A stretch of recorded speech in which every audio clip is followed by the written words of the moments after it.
फिर दिन हुआ पुरानी रात का, करे सो शुक्र हम खुदा की जात का, खुदा की जात का, नया फिर दिन हुआ। आज की आयत।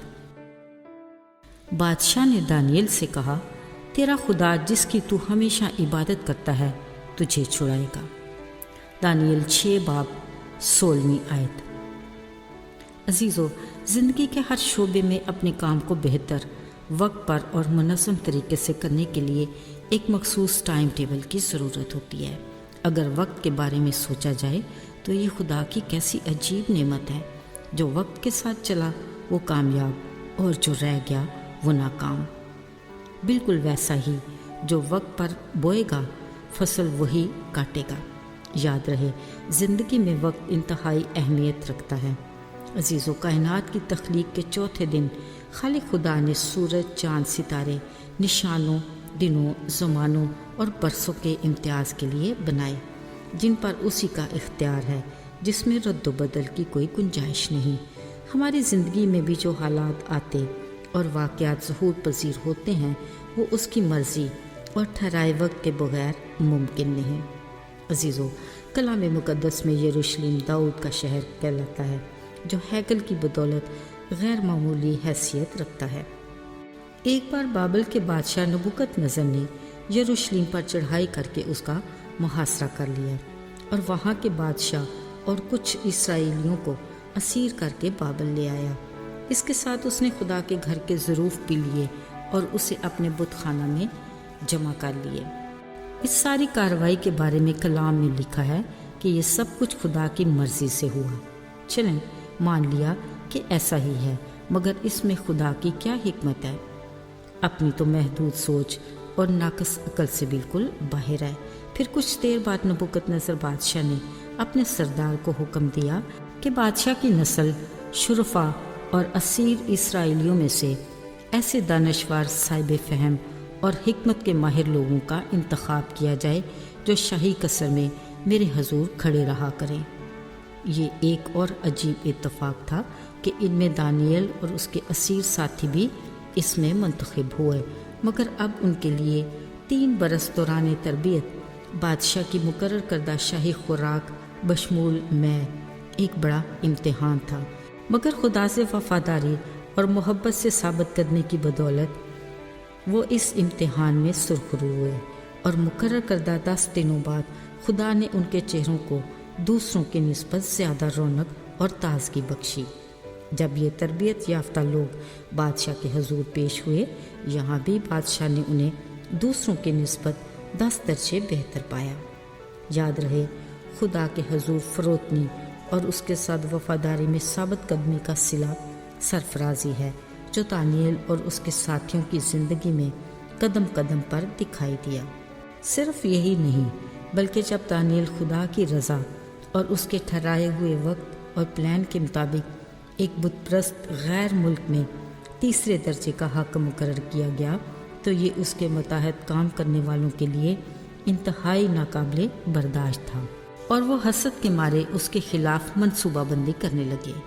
इन हासदों को इस बात का तो कामिल यकीन था कि वो अपनी खुदा की शरीयत के सिवा किसी और बात में कसूरवार नहीं ठहर सकता।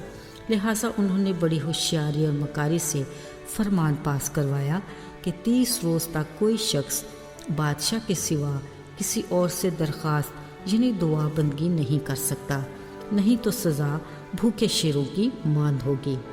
अजीज़ों, दानियल के हासदों के गुमान में भी नहीं था कि वो बावजूद अपने रुतबे, इख्तियार और अज़ियतनाक सज़ा के वो अपने खुदा से मोहब्बत और हर सूरत में वफादारी को तरजीह देगा। वो हस्बे मामूल दिन में 3 बार अपनी कोठरी में जाकर खुदा के हजूर घुटने टेककर दुआ और शुक्रगुजारी में मसरूफ़ रहता। इसी घात में बैठे हासद लोग दानियल को सज़ा दिलवाने में कामयाब हो गए। अजीज़ों, मुल्क के तीसरे दर्जे के हाकम दानियल का शेरों की मार में डाला जाना लोगों के लिए हैरान कुन और बादशाह के लिए परेशान कुन था। अगले रोज़ सुबह सवेरे बादशाह ने शेरों की मान के पास जाकर दानियल को पुकार कर कहा, जिंदा खुदा के बंदे, क्या जिसकी तुम हमेशा इबादत करते हो कादिर हुआ कि तुम्हें शेरों से बचाए? फिर जब रात भर भूखे शेरों की मान में पड़े दानियल का जवाब आया कि मेरे खुदा ने शेरों के मुंह बंद कर दिए थे क्योंकि मैं बेगुनाह हूँ, और आए बादशाह, मैं तेरे हुजूर भी बेखता हूँ। ये सुनकर बादशाह नहायत शादमान हुआ और हासदों को उनके घरानों समेत भूखे शेरों की मान में डाल दिया गया और वो निशाने इबरत बने। अजीज़ों, जहाँ दानियल ने अपनी ज़िंदगी के मुश्किल वक्त में खुदा से मोहब्बत और वफ़ादारी को निभाया, वहाँ जिंदा खुदा ने भी अपने बंदे के साथ हमेशा रहने के वादे को पूरा किया, जो न सिर्फ बुतप्रस्त बादशाह की ज़िंदगी को मुकम्मल तौर पर तब्दील करने का बायस बना, बल्कि खुदा ने अपने मुकर्रर वक्त पर और मनसूबाबंदी के तहत एक पूरे मुल्क में बुतों को तोड़कर बुत परस्ती की फ़िज़ा को अपने नाम की कुदरत से बदल डाला। उसी पल बादशाह ने फरमान जारी किया कि मेरी ममलकत के हर सूबे के लोग दानियल के खुदा के हुजूर तरसां और लरज़ां हों। वही जिंदा खुदा है जो हमेशा कायम रहने वाला है। अजीज़ों, यूं बुत परस्त सवाल पजीर हुए और खुदा के लोग फतहमंद। याद रहे, खुदा के साथ वफ़ादारी का बड़ा अजर है। जब हम उससे वफ़ादारी करते हैं तो हमें किसी बड़े काम के लिए इस्तेमाल करता है। ये वो वक्त होता है जब हमें उस पर कामिल भरोसा करना है, बेशक हम कैसे ही दुखों, मुसीबतों और आजमाइशों से गुजरें। खातिर जमा रखें कि कुछ भी हो, उस कादिर खुदा के इख्तियार से कोई भी चीज़ बाहर नहीं। आइए दुआ करें। ऐ हमारे आसमानी बाप, हम तेरे कलाम के लिए बेहद शुक्रगुजार हैं जो हमें तेरे वफ़ादार बंदों के लिए आगाही देता है और हमारे ईमान की मजबूती का बायस है। हम जानते हैं कि तू हर चीज़ पर इख्तियार रखता है। हमारी ज़िंदगी को भी अपने इसी इख्तियार के ताबे रख। यीशु के नाम में आमीन।